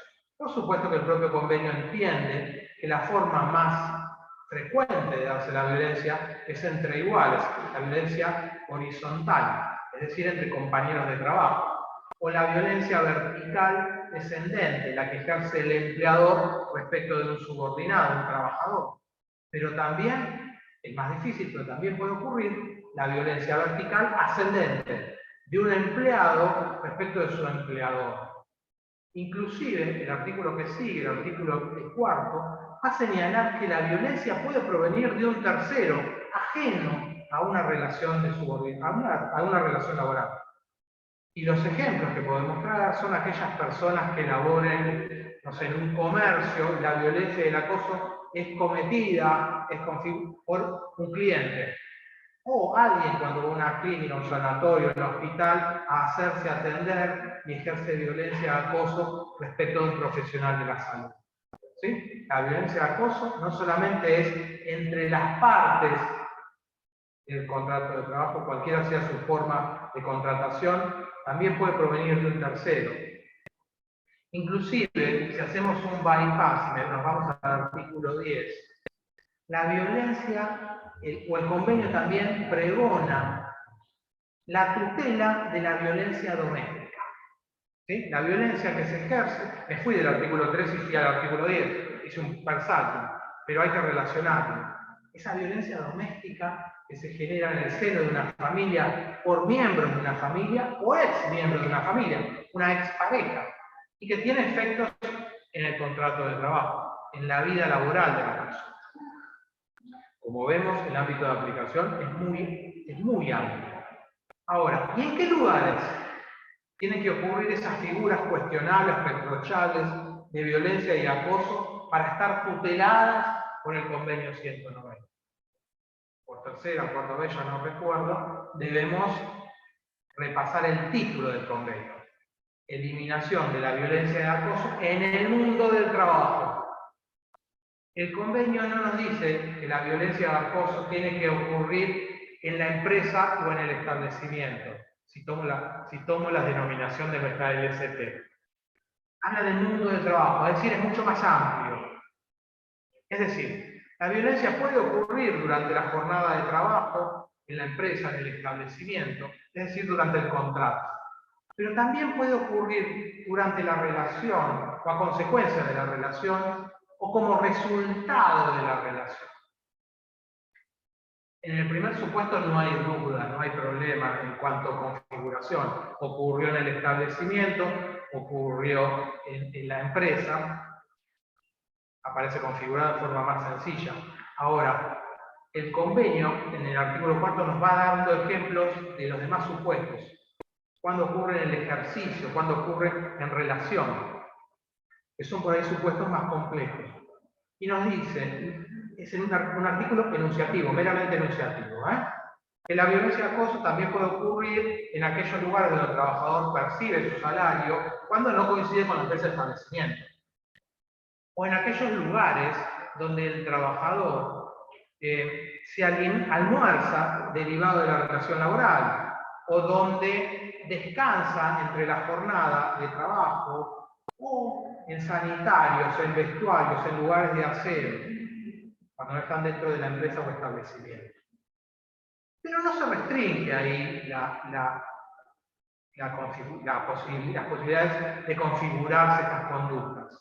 También pueden configurarse las mismas cuando ocurren mientras la persona realiza un viaje, está en presencia de eventos, en actividades que la persona desarrolla por carácter formativo derivado del contrato de trabajo. O cuando ocurren en el trayecto de su domicilio a la empresa. Acá la OIT tiene la misma redacción de la ley de riesgo de trabajo. No habla, cuando define el itinere, de la casa al trabajo y viceversa. Acordémonos que la palabrita viceversa no aparece en el artículo 6, es fruto de la jurisprudencia, de la doctrina y porque se da por sentado. Pero si uno repasa el artículo 6, cuando define el accidente in itinere, dice la casa al trabajo, creo una cosa así, pero no viceversa. El convenio tampoco. El convenio tampoco. Tiene la misma pluma. Lo que no quita que también esté protegido. Otros lugares donde puede configurarse la figura son en aquellos lugares proporcionados por el empleador para alojamiento de la persona, derivado del contrato de trabajo. Y todas estas figuras, cuando yo las estudiaba, me llevaron a recordar ese artículo 6 de la Ley de Riesgo del Trabajo, que dice que el accidente in itinere es aquel que ocurre entre el domicilio y la casa y viceversa, siempre que la persona no se desvíe en interés o beneficio propio.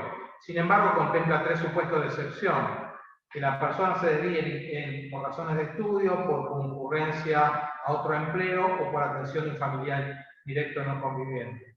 Sin embargo, acordémonos que estos 3 supuestos, la jurisprudencia los amplió. Y si yo me pongo a analizar lo que les dije de la OIT, son los supuestos que la jurisprudencia argentina tomó en materia de accidente in itinere. Y hace un año y monedita fue el último caso de aquella persona que se había desviado para para ir al cajero automático y fue considerado in itinere, otro se había desviado para comprar factura, también fue considerado porque la Corte Nacional dijo, bueno, pero no tenemos que ser tan terminantes, ir a casa de trabajo sin desviarnos del interés propio. Hay que ser más tolerables, ¿sí? A pesar de esto que les dije, de todos estos ejemplos donde se puede configurar la violencia del acoso, que más o menos ya los conocíamos en el mundo del trabajo, el supuesto que a mí me llamó más la atención es que la violencia del acoso también se puede configurar por medios de correos electrónicos proporcionados por la empresa o por medios de las redes sociales. Esto me pareció novedoso, ¿no? Es algo que, por supuesto, la jurisprudencia de a poquito está empezando a tallar, pero muy de a poco. Acá ya el convenio lo manifiesta como un principio. Hay que ver cómo se canaliza ese principio en la ley interna. Para redondear esta segunda parte de la charla, debemos decir que la OIT, en lo que es sujeto, en lo que es ámbito de aplicación subjetivo y ámbito de aplicación objetivo del convenio, ha sido terminante. No hay lugares donde se tolere la violencia del acoso. Es concluyente. No hay nichos donde se pueda tolerar esto. En definitiva, lo que nos dice es violencia y acoso cero. Y con esto cerramos la segunda parte de la charla. ¿Alguna sugerencia? ¿O avanzamos? Una preguntita. Ahí tenemos una preguntita. ¿Cómo, escuchando un poco y viendo el tema de la inclusión de la figura del empleador, cómo supuesto tutela también a la par del trabajador? ¿Cómo piensa que pueda en el interno nuestro, ¿no? Que el trabajador es un sujeto que tutela a equipar a la figura del empleador? Mira, yo te podría dar una respuesta que me daban en la facultad en su momento cuando estudiamos, en la misma época de la doctora de Arce, es que hay trabajadores porque hay empleadores. Pero si no rescatamos la figura del empleador, ¿sí? Está bien, el trabajador por creación jurisprudencial es sujeto de preferente tutela. Muy bien. Pero también acordémonos que empleador es aquella persona que tiene un kiosco y tiene un empleado, como la familia Macri, que tiene 5.000 empleados. Entonces, no podemos tampoco desconocer eso. Si seguimos pensando que el empleador va por un sendero, por un camino, y el trabajador por la vereda de enfrente, y nunca se cruzan, vamos a seguir como país de la manera que estamos yendo. ¿Está? No podemos. Obviamente desde hace 70 años hay una marchita que dice combatiendo al capital, pero ya no se lo combate más al capital. Al capital se lo incentiva para que venga. ¿Está? Si nosotros combatimos al capital, los desalentamos y se van a Uruguay, se van a Brasil, está bien. Entonces, la figura del empleador es tan importante como la del trabajador porque ambas partes se precisan para que exista relación de trabajo, para que exista trabajo. Esa es una respuesta que me parece que te podría dar. Podemos imaginar un escenario en el que el empleador vaya a demandar al trabajador. Es decir, el reclamo podría ser, obviamente, una denuncia penal. El reclamo podría ser cuestionamiento penal. Pero no en el fuero del trabajo. No, tal vez justificar un despido por un acto de violencia, pero también va a ser más efectiva la interpretación. Esa es la carga probatoria. Eso vamos a charlar ahora, el tema de la carga probatoria. Parece que son cosas que no podrían pasar nunca. Sí, nosotros la semana pasada hay ambientes que por pautas socioculturales repiten patrones y patrones, ¿no? Entonces, nosotros, la consulta popular que recibimos fue novedosa. Una chica que maneja una empresa de camiones, forma parte del directorio, una chica joven, los camioneros. O sea, no, con vos no hablo, voy a vos no tenés nada.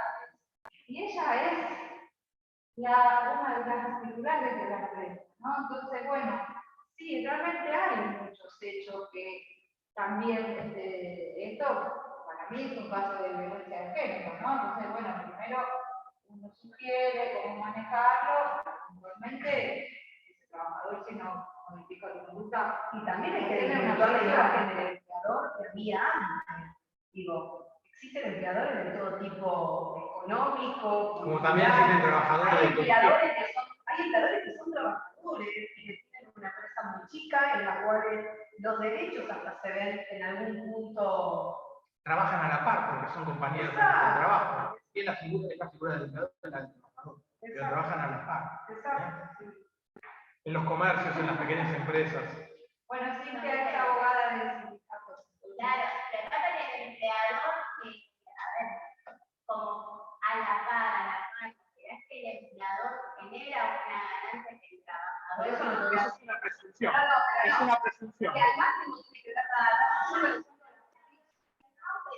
Digo, tampoco me interesa el nivel económico que tiene el empleador, porque quizás en esta vida o en este momento tuvo una oportunidad de ser empresario, suponte, eso no te da derecho a bancarme que un empleado te trate mal. A mí me paga yo parte empleadora. Ahora, ¿qué diferencia puede haber entre el que tiene un kiosco y tiene un empleado? La remuneración que tiene ese trabajador con lo que puede, la ganancia que puede tener el dueño del kiosco. Es independiente. Hasta debe ser la misma cuantía. O sea, no es lo mismo un trabajador en su puerta de trabajo, a el empleador con una retribución, que la expectativa de un empleador. O sea, algo me parece que para mí no son lo mismo. Tampoco son compañeros, por más que los dos quieran que la empresa o el negocio fuera una cuestión de que a lo mejor Bueno, yo creo que el mundo ha cambiado por el lado del feminismo. Pero eso también tiene que cambiar. Esa visión que vos tenés creo que tiene que cambiar. Si mantenemos esa visión, estamos como país cada vez para atrás.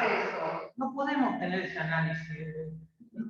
Y me parece reiteraría las palabras. No, disculpa, también me parece que no es evolucionar en el derecho del trabajo, porque ya poniéndote en la esfera, y digo, y es lamentable, pero pasa en los tribunales hoy, día a día, y quizás mi creo que no todos los demandados son Coca-Cola. Vos tenés empresas donde son muy chiquitas y donde por estar dentro de un sistema laboral están inscritos como empleadores, pero tranquilamente tienen 2 empleados, es el dueño, 2 empleados trabajando a la par. No significa que porque ganen más o ganen menos o seas empleado o no. Seguramente también el empleador en esas circunstancias donde están haciendo el mismo trabajo tiene otro tipo de responsabilidad y me pasa y me consta en muchos de los casos que hay veces que ganan menos que el empleado. Y te puedo dar infinidad de casos. ¿Por qué? Porque tienen las cargas sociales, que pagar, porque tienen los salarios, porque no le paga el tercero. No sé, estoy hablando de una cosa puntual que no hace poquito. Yo creo que... Entonces a mí me parece que hay que cambiar un poco esta cosa de que el empleador allá arriba y el trabajador un súbdito. Hoy por hoy me parece que se están como equiparando, y ahí también se tiene que equiparar. Yo creo que el mundo ha cambiado, les vuelvo a decir, para el lado del feminismo. Es un cambio bárbaro, ¿sí? Había que cambiarlo, se está cambiando, nos estamos ayornando a este nuevo mundo, los varones.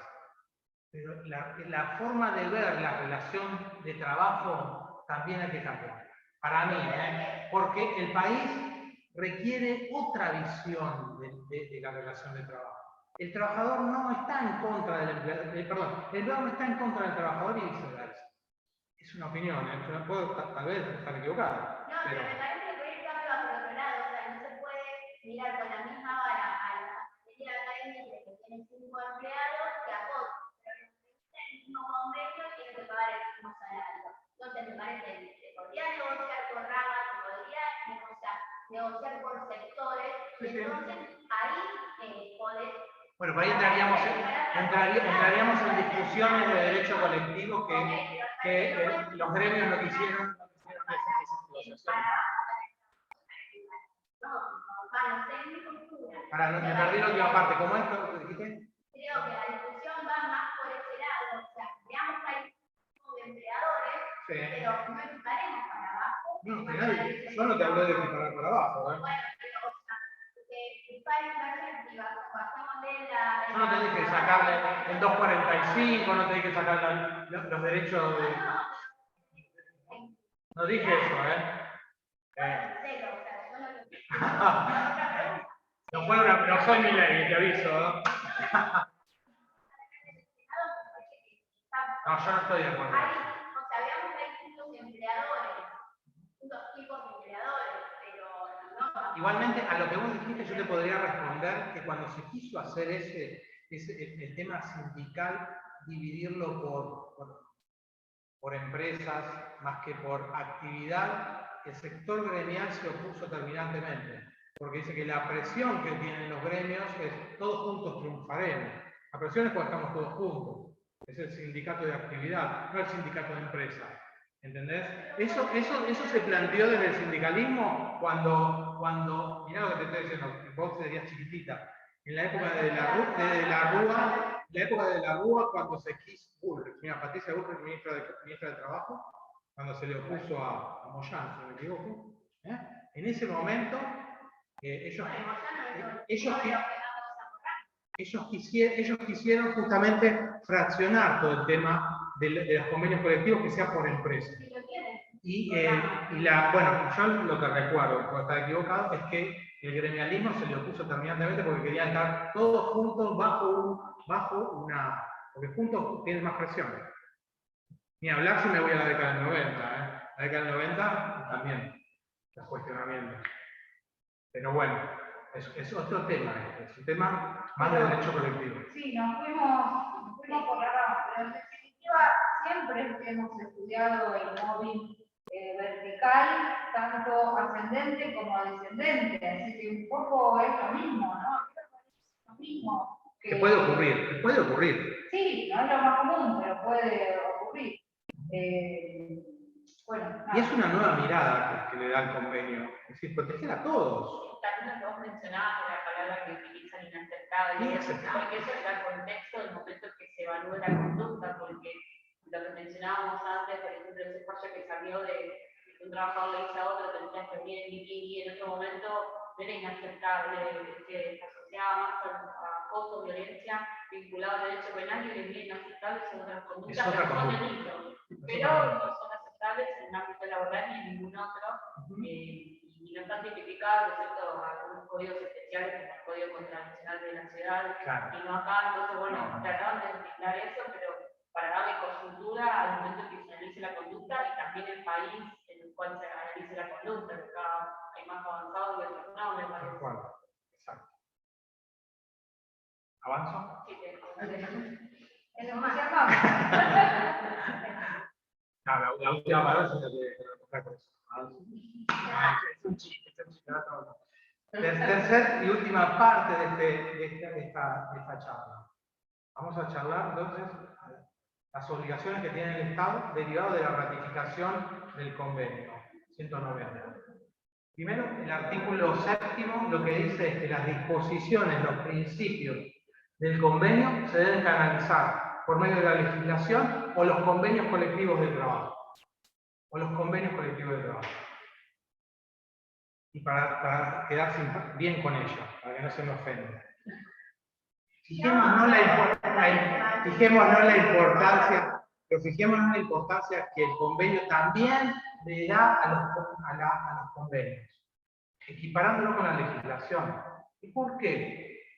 Porque quienes interactúan, quienes debaten el convenio, el sindicato con el personalidad gremial, las empresas, conjunto de empresas, las cámaras, son los que están más cerca de los eventuales problemas de la violencia de acoso. Entonces, esa inmediación hace que sea más apropiado que ellos determinen manuales de procedimiento, de protocolo, cursos de capacitación respecto de la violencia y del acoso, y no una ley general que está en la estratosfera, como diría Carlos. Y también eso nos llevaría a una discusión que hubo en la década del 90 con la ley de Piles. Pero no vamos a entrar en ese debate, no conviene entrar en ese debate y las discusiones. Entonces, las disposiciones y principios del convenio se tienen que plasmar por la ley o por los convenios. ¿Sí? El Estado tiene un compromiso, el Estado argentino, una obligación. Tiene que dictar una ley que defina lo que es violencia de acoso en el mundo del trabajo para nuestro país, si es la misma de la del convenio o si es otra. Luego, lo que tiene que hacer es dictar una normativa de alcance general que establezca, bueno, medidas para prevenir la violencia y el acoso en el mundo del trabajo. Por supuesto que eso es un anhelo, ¿no? Y tiene que dictar otros tipos de políticas referidas a la capacitación, referidas a protocolos, cosas que sí ya está haciendo el Ministerio de Trabajo. Hay muchos programas de capacitación, hay uno que se llama Qualitas 190, hay muchos que se están llevando adelante, se está capacitando, no solamente a los trabajadores, sino también, en este caso, Qualitas, a los mandos medios de las empresas. Porque todos tenemos que estar capacitados en lo que es estos dos flagelos. Pero por supuesto que esto es un anhelo, prevenir que no exista violencia de acoso. Como es un anhelo, el propio convenio determina o le exige al Estado que también dicte medidas recursivas y medidas reparatorias para cuando ocurra un caso de violencia de acoso que no se haya podido prevenir.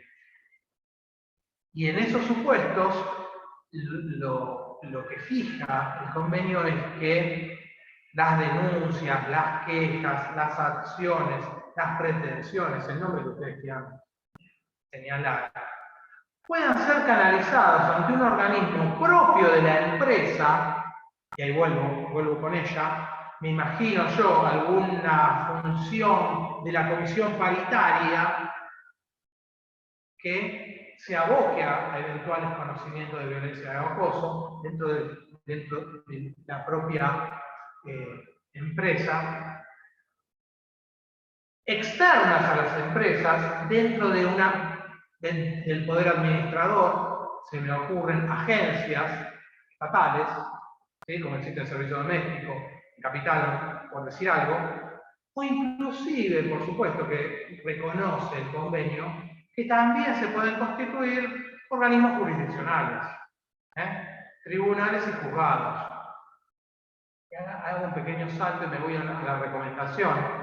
Y lo que establece la recomendación, por supuesto que estos tribunales, esos organismos jurisdiccionales, deben estar integrados por personas especializadas. Pero lo más importante que dice, que en los casos de violencia de género, se invierta la carga probatoria, con excepción de aquellos supuestos que sean de denuncias penales. Los demás supuestos, los laborales, que se invierta, es una sugerencia, no es el convenio, es la recomendación, es el anhelo. Es la sugerencia y la recomendación de la OIT que se invierta la carga probatoria. ¿Fundado en qué? En que los casos de violencia de género no ocurren en público mientras están tomando un café todos o están charlando del partido de fútbol. Ocurren en un ámbito cerrado, privado, que no hay más de 2 personas. Ante esa situación, la sugerencia es nada, vamos a aclararlo con nuestra terminología, nada del 375 del CPCC, quien alega prueba. Nada de los criterios jurisprudenciales, despido discriminatorio, por decirles algo, carga dinámica de la prueba. Directamente, inversión de la carga probatoria. Esto es novedoso. Y finalmente, cuando habla de las vías recursivas, entiende que de darse, no sé, la renuncia al empleo por parte de la persona por un tema de violencia o acoso, la recomendación, vuelvo a hacer una sugerencia, es que la persona tenga derecho a una indemnización, tenga derecho a una indemnización integral, o tenga derecho a ser reinstalado contra la voluntad del empleador. Recordemos que la renuncia del 240 de la LST no genera derecho a indemnización. Esto teniendo la misma fundamentación que la persona, cuando estudiamos la renuncia, decimos que la renuncia es un acto de una declaración de voluntad unilateral, renuncio porque quiero. ¿Sí? No tengo que dar motivo porque no hay una situación de esclavitud. Yo trabajo nada más para mi empleador, en forma subordinada. Si quiero renunciar, renuncio. Ahora, vos renunciás, no te haces acreedor a la indemnización por despido. solo las vacaciones y el aguinaldo, porque ya han sido devengados en tu favor, de forma proporcional. Pero lo que sugiere la recomendación es que la persona no renuncia porque quiere. No es una declaración de voluntad unilateral inmotivada. Está renunciando por un hecho de violencia de acoso. Entonces, a mí se me ocurre que es como que lo relaciona como lo que nosotros conocemos como el despido indirecto, el autodespido. La persona renuncia por una injuria de la contraparte, ¿sí? Moral o económica. Acá sería moral. ¿Sí?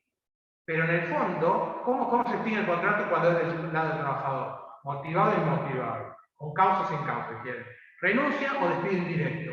Y acá lo que nos está diciendo, sugiriendo el convenio, es que la persona no renunció porque quiso. La forma fue al correo argentino, mandó su telegrama de renuncia, formalizó la renuncia, pero no quiso hacer eso. Estuvo coaccionado por algunos de esos dos comportamientos, violencia y acoso. Por ende, la forma fue la renuncia, pero la realidad fue un despido indirecto. Por tal motivo, habría que abonar una indemnización por despido, hasta habla de esa indemnización integral, o peticionar la reinstalación. Pero les vuelvo a decir para terminar, esto es una sugerencia. Hay que ver cómo se canalizan todos estos principios en el plexo normativo interno. Y con esto cierro mi exposición. Vamos a ver las preguntas, por supuesto. Le agradezco a las autoridades del instituto, le agradezco a la doctora particular, a la doctora Clarisa de Arce. Reitero con que tuve el gusto de escribir un artículo publicado en Winsal Curzoni el año pasado. Esperemos este año también poder escribir cosas en común. Y decirle lo que también le dije a ella en su momento, es que lo bien que fui tratado en este colegio el año pasado, a mí me encantó el trato, el clima que advertí, que se generó, que fue muy cálido, y a mí rescaté eso del colegio, de este colegio. Así que por eso vine con muchas ganas y voy a volver cada vez que me invitan con muchas ganas. Así que le doy la palabra a la doctora de Arce para que nos diga si hay preguntas o aclaraciones, porque lo importante, les vuelvo a decir, estamos todos estudiando este tema, no es algo científico, no es una charla científica, es como una charla entre iguales que nos tenemos que enriquecer todos. Bueno, muchísimas gracias, Guillermo, por tu solvencia, por lo amena que haces, tan amigable, un tema nuevo, terminología nueva, y realmente lo haces tan amigable y entretenido que está buenísimo escucharte. Acá estoy viendo a la doctora Karina Gómez Ancede, el doctor Juliano Yuri. Bueno, ¿cómo están? Gracias por conectarse. Hace rato que los estaba viendo desde el Zoom. Ahora voy a chequear si tenemos alguna pregunta en el chat. Mientras tanto... Más que preguntas, sugerencias también es importante. Yo tengo dos preguntas. Brillante disertación, dice la doctora Rosalía Romero. Muchas gracias, doctora. Muchas gracias. Muchas gracias, Rosalía. Yo tengo dos... Germán también espero que le haya gustado la charla. Seguro que sí. Juliano. Lo escuchas muy bien. Un gran colega. Sí, es un brillante. Es brillante. Y la doctora Gómez Ancede, de nuestro Tribunal 6 de Lanús, funcionaria también, una gran funcionaria. Dos inquietudes antes de revisar el chat. ¿Qué operatividad práctica considerás que tiene este convenio en esta especie de limbo hasta que Argentina dicte las normas? No es uniforme. Hay tribunales que son de vanguardia, que ya están dictando pronunciamientos en los cuales la mención del convenio 190 es muy clara, terminante en un sentido determinado, pero no es uniforme eso. Ok. Y la otra pregunta es, no sé si lo has evaluado, Guillermo, que justamente mencionabas prevención y reparación de los daños. ¿Qué correlato considerás que tiene el convenio 190 en la ley claro, con las leyes de riesgos, si es que tiene alguno, porque a mí me cuesta encontrarlo. Habría que ir indagando más que en la ley de riesgo, en toda la vía normativa en sentido amplio, me parece. No sé, hablar de eventuales enfermedades no listadas para sustentar reclamos judiciales, ¿no? Me parece que sería un canal para revisar. Yo, porque lo que pienso es que... Es decir, ya, los reclamos ya están, pero dar una nueva fundamentación con este contexto. Claro, porque yo lo que veo es que la violencia y el acoso están dentro de los riesgos denominados psicosociales, claro, y que nuestro baremo no los contempla como... Bueno, pero ahí entras justamente para fundamentar, obviamente algunos magistrados van a ser legalistas, van a decir no está en el lado taxativo, y otros pueden rescatar, o pueden compartir la opinión tuya, hay muchos magistrados. Sí, la doctora Dobarro, en Ciudad Autónoma, sí. de ahí para adelante, Sí, sí. No, claro, lo que pasa es que, bueno, estamos como... Pero por supuesto que esto va a ir de forma lenta, ¿no? Ningún magistrado se va a tirar a la pileta sin previamente ver, bueno, ¿qué hicieron en otros lugares, no? Por eso es importante que se dicte alguna normativa. Bueno, el doctor Giuliano Giuri dice, creo entender hacia dónde apunta el profesor. Perdón que no tengo mouse acá y se me complica. Gracias por lo del profesor. No se escucha muy bien a las colegas, a nosotras que estábamos acá opinando. Y me parece que tal vez el cambio o el mantenimiento al que hacen referencia no radica en la relación interna propia del contrato, sino el posicionamiento que tiene cada una de las partes frente al Estado y los términos en los que éste se vincula con las partes y el contrato, y con el contrato. No sé si se entendió, ¿quieren que lo lea de nuevo? Ok. Gracias, Germán.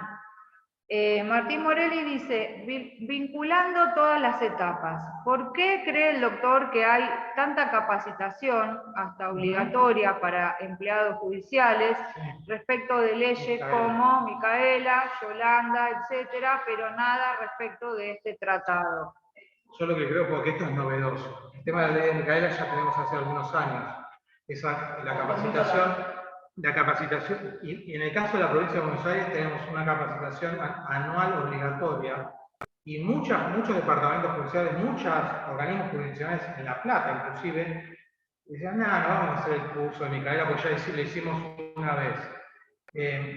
Y en algunos lugares se están llevando adelante tareas disciplinarias, temas disciplinarios, porque la capacitación, por lo menos en la ley Micaela, que es una por año. Y acá posiblemente ocurra en el corto plazo, como también va a ocurrir en otros ámbitos, con el tema de la ancianidad. Miren, les estoy anticipando algo que se está debatiendo en la Corte.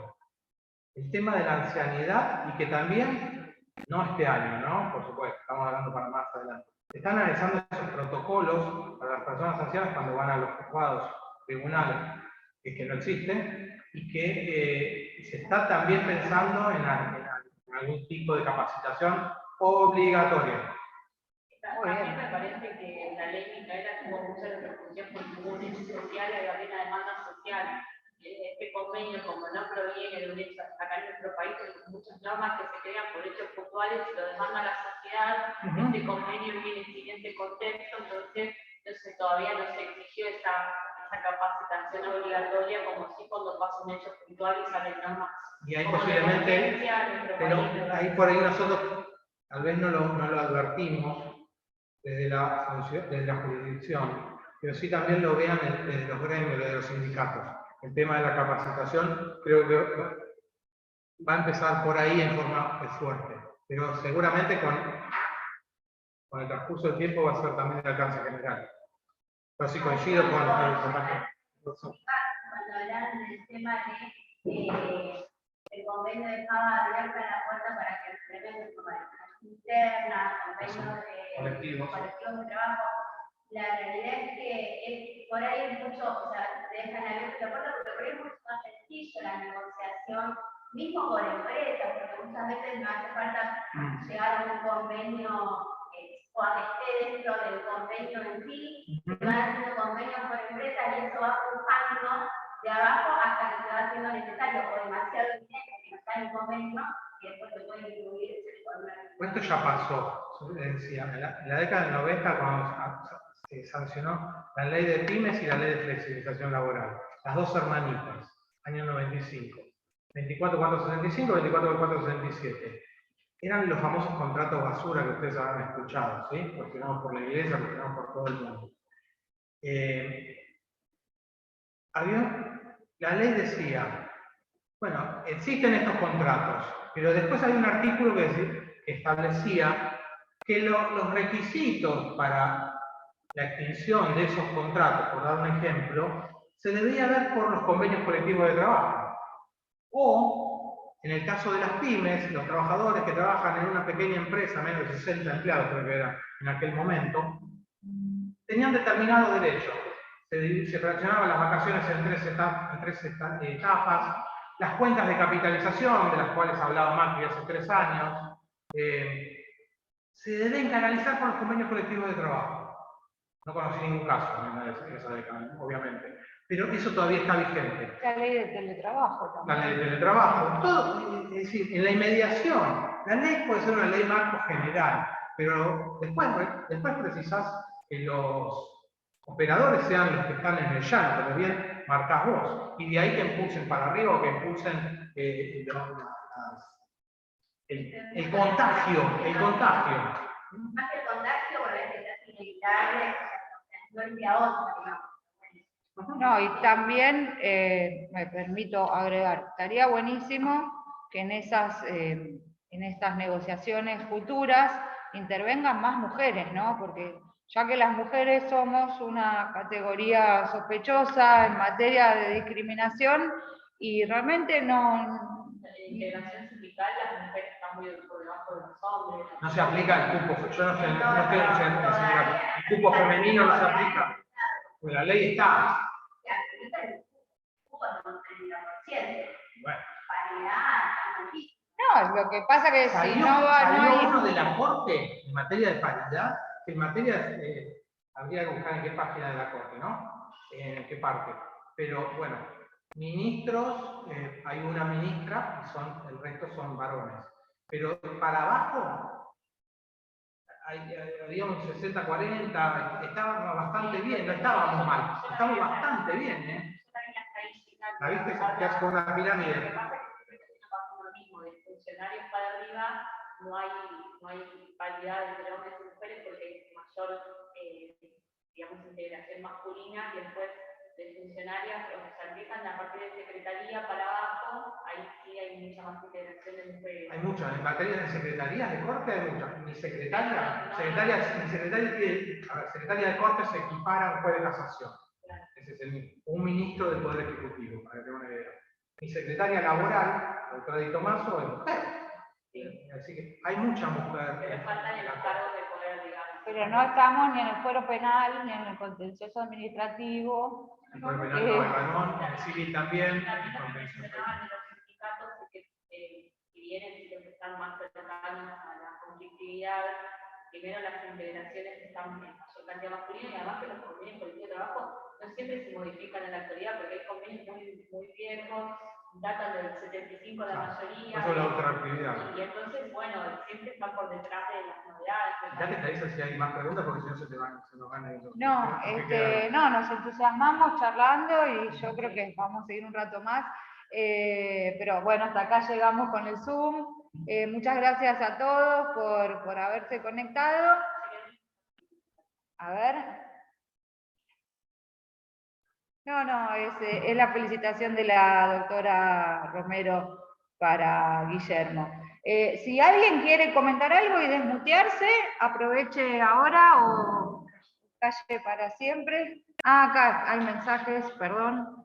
Ahora sí estoy viendo. La doctora Gómez Ancede, excelente exposición, saluda porque debe retirarse, y también la doctora Romero nuevamente nos felicita por la actividad, excelente charla. Bueno, aprendimos un montón como era de esperar, la pasamos bien.